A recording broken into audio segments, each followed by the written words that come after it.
Bom, vamos a um texto aqui do jornalista Reinaldo Azevedo sobre o caso Silvio Almeida, ok? Ele escreve aqui no UOL: Silvio Aniele, eis um texto contra o assédio e contra tribunais de exceção. Um texto interessante, né? Desse domingo, dia 8. Mas antes de continuar, se inscreva, dê um like e ative o sininho para receber nossas novidades. Um dia depois de Silvio Almeida ter sido esquartejado em praça pública antes das provas, milhares de pessoas foram à Paulista para cobrar anistia a condenados com provas. Também querem, como é sabido, o impeachment de Alexandre de Moraes, ministro relator do Supremo que conduziu os processos. Dada a temporalidade dos eventos e o time do Me Too Brasil, o massacre de Almeida serviu de esquenta para o ato convocado pela extrema-direita fascistoide. E, segundo se reporta assim, as coisas se deram nas redes. O resultado não foi lá essas coisas para a fascistada, mas isso em particular é matéria para outro texto. Ou bem a gente começa a pensar a respeito de certas práticas, ou bem se cria um novo tribunal no Brasil, composto por membros dessa ONG, que poderia ser batizada de STS, Supremo Tribunal de Execução Sumária. Há uma algarávia condenatória, segundo a qual não há alternativa ao aplauso a uma cabeça no poste, a de Almeida, ou a condescendência com assédio. Sempre que, vamos ver aqui que agora entrou a parte aqui, sempre que debatedores e opinadores se veem na contingência, e vou fazer precisamente isto agora, de evidenciar seu compromisso com os direitos fundamentais e com a civilidade, como uma espécie de alerta e vacina para que não sejam mal compreendidos, isso é evidência de que se está sob o signo de uma doxa que não admite contestação ou contraditório.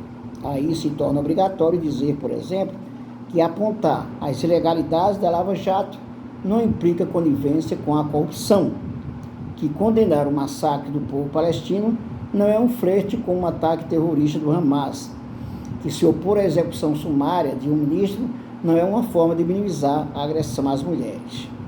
Já me expressei a respeito no programa O É da Coisa, na Band News FM e na Band News TV. Torço muito para que o ex-ministro consiga provar que nada fez de errado, dado que nessa área o princípio da presunção da inocência, segundo o qual cabe ao acusado o ônus da prova, entrou em falência faz tempo, e também isso precisa ser compreendido à luz da realidade. De fato, ao longo da história, homens usaram a sua posição de poder para assediar mulheres que não encontravam caminho para que sua voz fosse ouvida, de sorte que o aparato legal acabava na prática protegendo o criminoso, não a vítima. Posto isso, pergunto, podemos abrir mão, no caso do assédio ou de outro crime qualquer, da presunção da inocência? Sem ela, teremos o quê? Logo, e chegarei lá, é preciso que se faça também um questionamento sobre os métodos do Me Too, a demissão. Dadas as circunstâncias, a voragem desencadeada pela denúncia do Me Too e a informação nunca contestada por Aniele Franco, de que ela própria havia sido sexualmente importunada, não restava ao presidente Lula a alternativa à demissão de Almeida. Se na esfera penal a presunção da inocência pede que o acusador apresente a evidência de que o crime foi cometido, já que o acusado não tem como produzir prova negativa, a menos que tenha um álibi para contestar cada uma das acusações, o que é impossível porque ele as desconhece, não é assim na política. O ministro não pode continuar no cargo com tal suspeita sobre os ombros, mormente se titular de uma pasta que defende os direitos humanos e a cidadania, ainda que só cuidasse, sei lá, de assuntos aleatórios e generalidades, como permanecer. O tempo e os critérios da política não são de um processo, e por isso mesmo é preciso que se tome especial cuidado. Sobre o devido processo legal. Retomo um fio lá do começo para dar continuidade à tessitura do meu texto e convidá-los a algumas reflexões. Vivemos um tempo muito particular em que criminosos contumazes reivindicam o seu suposto direito de afrontar o Código Penal e a Constituição. Faz-se um ato em defesa do impeachment de um ministro do Supremo que ousou e tem ousado cumprir a lei, o que é o desde tal tem lhe rendido a animosidade até de setores da imprensa. Um fanfarrão na presidência da República passou 4 anos a ameaçar o país com um golpe de Estado. Reuniu seu ministério, incluindo o da Defesa, no dia 5 de julho de 2022, com o fito de suspender a realização da eleição. Não tendo logrado o intento e tendo sido derrotado, maquinou modos de impedir que se cumprisse a vontade da maioria expressa nas urnas. Dado um novo malogro, chegou-se a 8 de janeiro de 2023. O evento deste 7 de setembro pede que se passe uma borracha na história e que se pune o juiz que ousou expulsar do jogo os que estavam em campo para quebrar canelas, não para jogar bola. O que isso tem a ver com Almeida, Reinaldo? A ordem democrática trava uma luta agônica de vida ou morte, mesmo com as forças do caos. E não é só no Brasil. Já há farta bibliografia a respeito. Os que estamos em defesa de tal ordem, e eu estou, não temos outra arma que não a afirmação dos nossos princípios, tão permanentemente vilipendiados nas redes, por exemplo, e dos nossos valores. E um deles atende precisamente pelo nome de devido processo legal. Mas não querem a cabeça de Alexandre justamente porque ele não respeita? Não, eles a querem precisamente em razão do contrário, porque não aceitam que os ditames da vida democrática imponham limites às suas ações, vontades e prefigurações escatológicas, quando até o AB recorre a uma ADPF para contestar a decisão do ministro e da turma do Supremo, sabendo que o instrumento é escandalosamente impróprio para tal fim.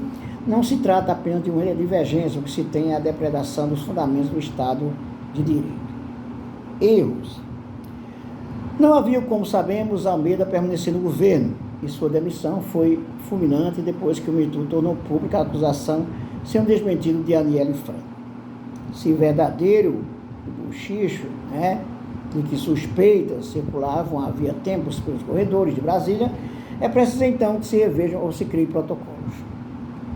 Sendo assim, há uma coleção de erros. Se realmente ficasse no limbo, se realmente importunada, a ministra não poderia ter permitido que o caso ficasse no limbo. Ou bem, cobrava uma atitude do governo e, não sendo atendida, deixava a pasta explicando a razão, ou bem colocava a conveniência política acima de sua indignação. Se por seu turno Almeida tinha ciência de que algo se adensava a ameaçar o seu cargo, deveria ter mobilizado instâncias oficiais ou para controlar acusadores ou para deixar a função. Sendo, como se diz, igualmente, erraram todos os que, podendo interferir, permitiram que o caso ficasse fermentado até que uma ONG, falando em nome de denunciadores anônimos, optasse pelo corte-lhe a cabeça, usando a guilhotina da imprensa. Não me impeçam para condescender, em qualquer caso, com instrumentos discricionários, ainda que não oficiais. Sei bem o quanto me custou e como foi caro opor-me aos métodos da Lava Jato. Naquele tempo, para pela expressão bíblica, uma miserável indagação sobre os métodos de Sérgio Moro ou de Deltan Dallagnol tornava o autor suspeito de conveniência com a corrupção. Hoje, eles são quem são. Dallagnol, diga-se, estava num dos carros da Avenida Paulista a pedir o impeachment de Moraes. Uma coisa é Almeida não ter como permanecer no governo, e não tinha outra distinta, é receber tratamento de condenados sem que se conheçam nem mesmo suas acusadoras. A diferença de alguns colegas, acho sim relevante que a ONG tenha tido seus interesses contrariados pelo Ministério numa licitação envolvendo alguns milhões antes da denúncia fulminante. Nesse caso, tem de valer o que antes valia apenas para a mulher de César e hoje, felizmente, vale também para o marido da mulher de César. Não basta que seja honesto, também tem de parecer honesto. Ou os meus colegas vão ignorar o fato de que, sendo verdadeira a história de que a suspeita já circulava para cá e para lá, as negociações milionárias do MeToo se desenvolveram enquanto nos subterrâneos existia uma espécie de ameaça.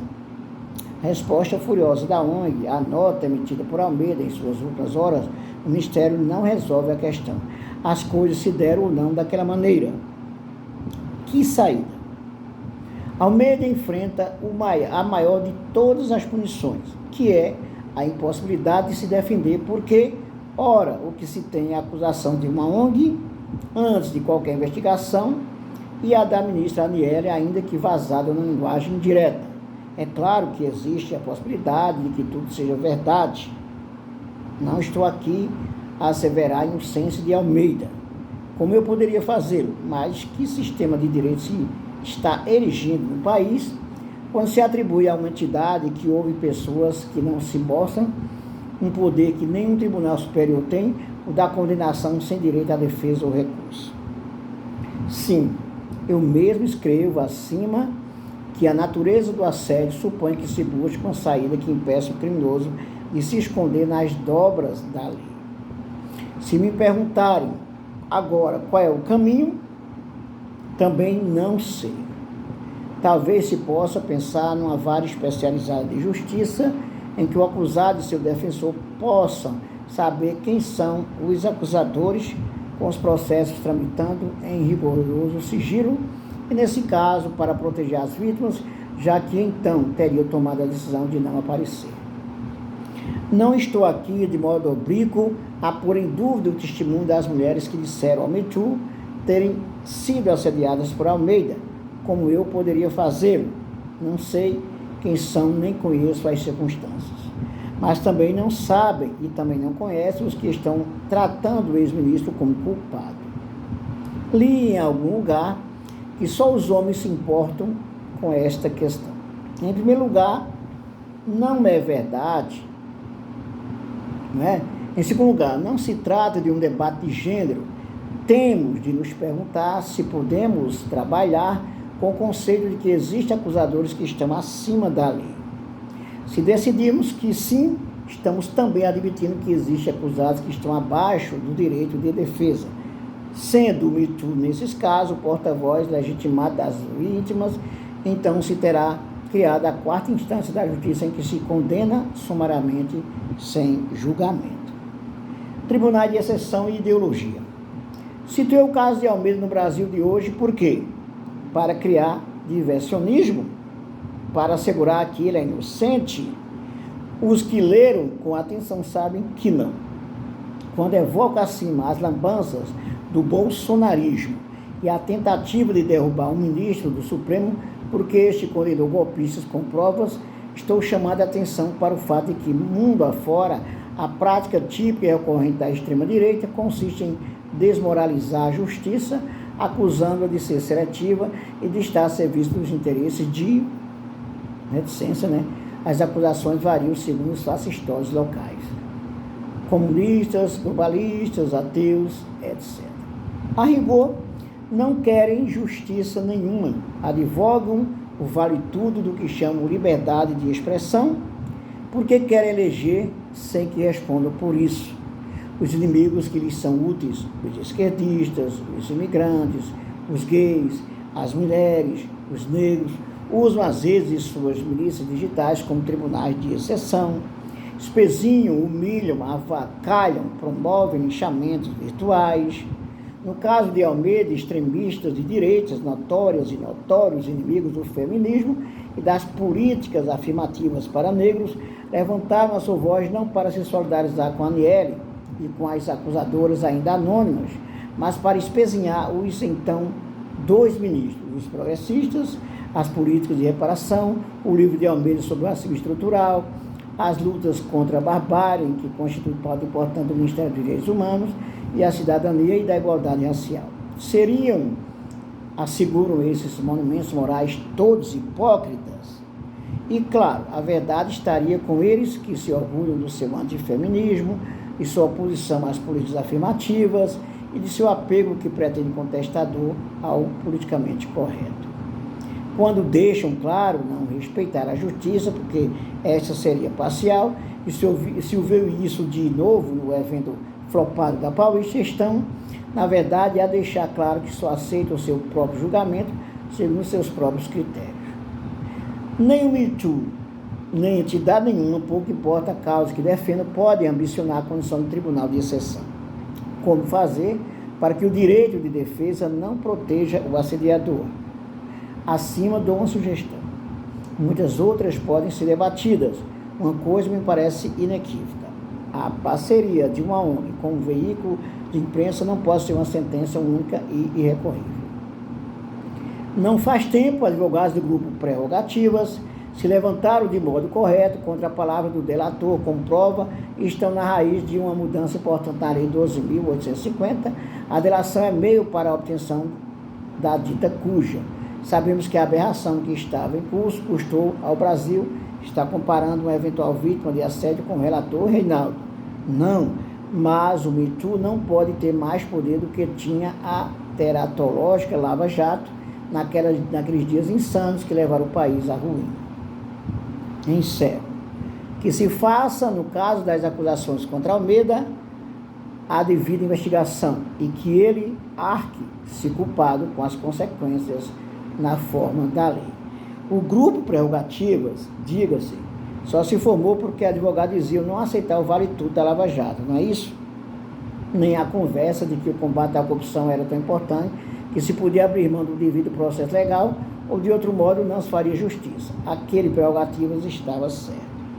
Este é um texto inequivocamente contra o assédio e contra tribunais de exceção. Ah, sim, e se a investigação vier a comprovar, Reinaldo, que o ex-ministro é culpado das acusações, não retiro uma linha do meu texto. Eu o escrevo em defesa do devido processo legal, não da impunidade, ou teria ido neste 7 de setembro à Avenida Paulista aplaudir a fascistada. Bom, texto muito interessante do jornalista Reinaldo Azevedo, que chama a atenção. Não se está defendendo o assédio nem o assediador. Mas, é claro, não se pode ter uma denúncia como um tribunal de exceção, ou melhor dizendo, não se pode fazer um tribunal de exceção, uma execução sumária, sem os devidos processos legais. Mas, infelizmente, as redes sociais estão aí e muitas vezes o tribunal de exceção, nesses casos, predomina. O fato é que, se houve crime, que seja punido quem cometeu o crime. Mas não se pode condenar sem o devido processo legal. Mas tem outra coisa que eu quero dizer também. Esse caso, como eu já falei em outro vídeo, é muito complexo, dada as circunstâncias, e que uma denúncia feita pelas mulheres, nesse caso, e do movimento aí do Me Too, muitas vezes apaga qualquer possibilidade do uso do contraditório. Ou seja, já condena sumariamente. E aí é onde está o erro. Para mim, essa história está muito embaralhada, né? Muito embaralhada mesmo. E eu pergunto por que é que isso veio à tona agora. O que é que existe por trás para condenar, no caso, o Silvio Almeida? Acho, repito, como já falei em outro vídeo, que a demissão dele, nesse caso, foi justa, até que se avalie, analise todas as circunstâncias, mas que ele tem direito a todo o processo legal. Assim é o Estado de Direito democrático, Estado democrático de Direito, não é? Mas, repito, infelizmente, nesse momento, podemos dizer assim, o Silvio Almeida também está sendo vítima do Tribunal de Exceção. Ah, você está defendendo o Silvio Almeida. Não é nada disso. Estou defendendo o devido processo legal, Estado democrático de direito, o respeito à vida e aos direitos humanos. Por exemplo, você já pensou se essa história toda for um mal entendido? Para não dizer, e se for uma farsa? Aí você vai dizer, mas será que a Aniele Franco chegaria a esse ponto de inventar uma grande mentira? Não é? São questões que se levantam. É isso aí, eu vou parar esse vídeo por aqui. Dê a sua opinião, se inscreva, dê um like e ative o sininho para receber as nossas novidades. E até o nosso próximo vídeo.